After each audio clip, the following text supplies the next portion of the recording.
누가복음 21장 1절부터 4절 말씀.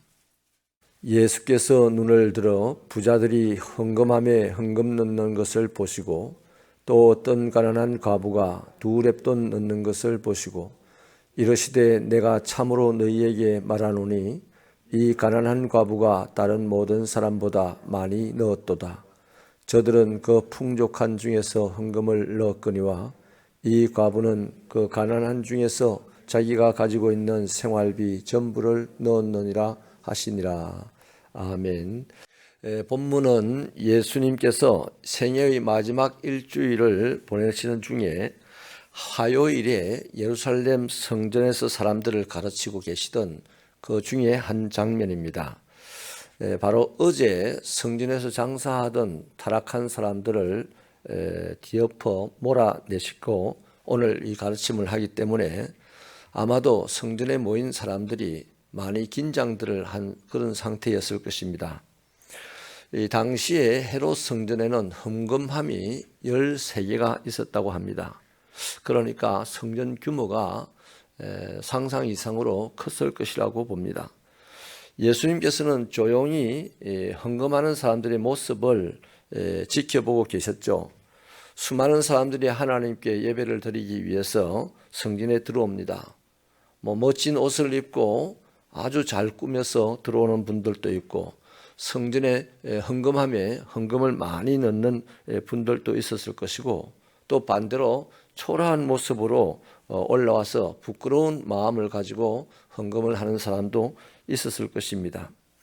본문은요, 아예 가난한 과부라고 이렇게 표현을 했으니까 그 여인의 몰골은 짐작이 됩니다. 이 여인은 2렙돈을 하나님께 드렸습니다.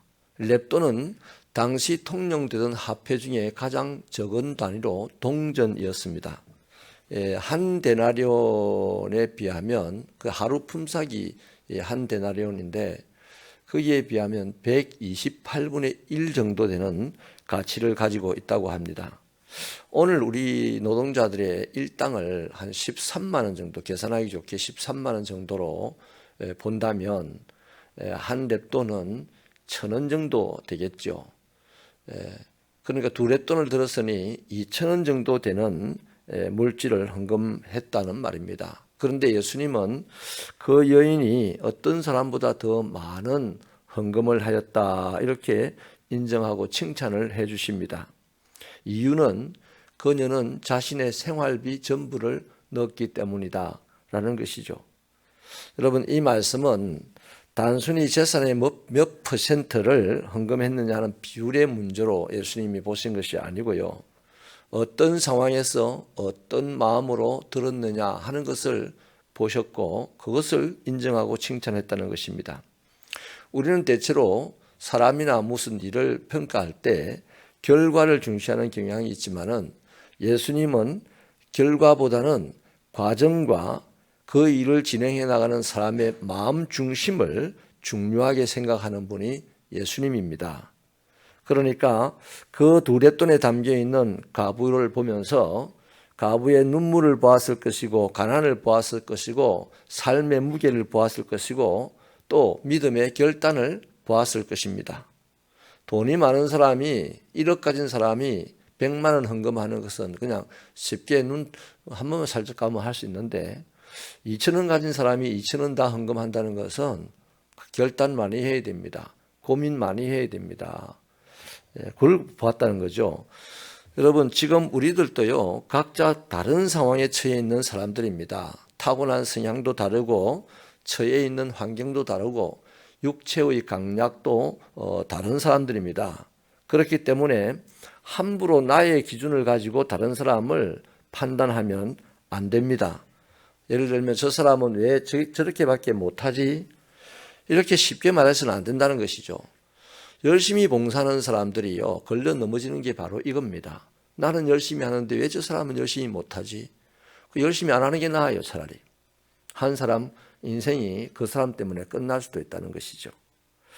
또 동시에 남들만큼 쉽게 순종하지 못하는 자기 자신의 모습을 보면서 나는 왜 이것밖에 못하지 하는 자괴감에 빠지거나 좌절도 해서는 안 됩니다. 왜냐하면 판단은 하나님만 하실 몫이기 때문입니다. 아멘.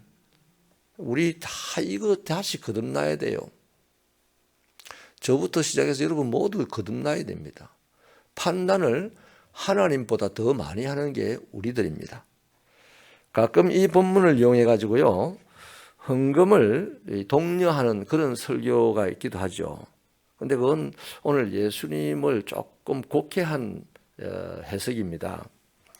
중요한 것은 모든 것을 아시는 예수님이 그녀를 칭찬했다는 점이 중요한 거예요. 그 사람이 헌금을 많이 했느냐, 헌금을 적게 했느냐, 이것은 중요한 거 아니고 예수님이 그 사람을 칭찬했느냐, 안 했느냐 하는 것이 중요한 것이죠. 그렇기 때문에 여러분, 혹시라도 오늘 이 시대를 살아가는 우리가 가난해서 부끄럽습니까? 주님께 드릴 것이 변변치 못해서 고민을 하십니까? 말씀에 순종하지 못해서 좌절됐습니까? 기도를 많이 하지 못해서 낙심이 됩니까? 또 죄송한 마음이 듭니까? 예수님께서는 바로 그 눈물을 받으시고 그 고민을 받으시고 그의 결단을 받으십니다. 그것이 내가 신앙생활을 내가 똑바로 하지 못한다 고민하고 괴로워하면 바로 그것이 간이 타는 거예요. 하나님은 산 제물로 받으시는 겁니다. 그렇다고 뭐 헌신을 하지 마라, 시간을 들이지 마라, 육체를 들이지 마라, 헌금을 하지 마라는 얘기가 아닙니다. 무엇을 하더라도 자신의 결단이 있어야 되고 자신의 고민이 있어야 되고 자신의 사연이 있어야 되고 자신의 눈물이 있어야 주님은 그것을 제물로 받으신다는 것입니다. 주님이 돈이 없어서 돈을 끌어모으는 거지가 아니지 않습니까? 여러분 꼭 기억을 하시기 바랍니다. 하나님은 오늘 우리의 고민, 우리의 결단, 우리의 눈물, 이것이 뒤섞인 시간, 뒤섞인 재물, 뒤섞인 몸, 이런 것을 하나님이 칭찬하며 받으신다는 것입니다. 제가 잊지 못하는 숫자가 하나 있습니다. 4,900입니다. 청년 사역을 할 때 교회 건축을 한다고 교회가 돈이 한 푼도 없이 60억짜리 건축을 한다고 나섰는데 청년들은 보니 맨날 그냥 즐겁기만 한 거예요.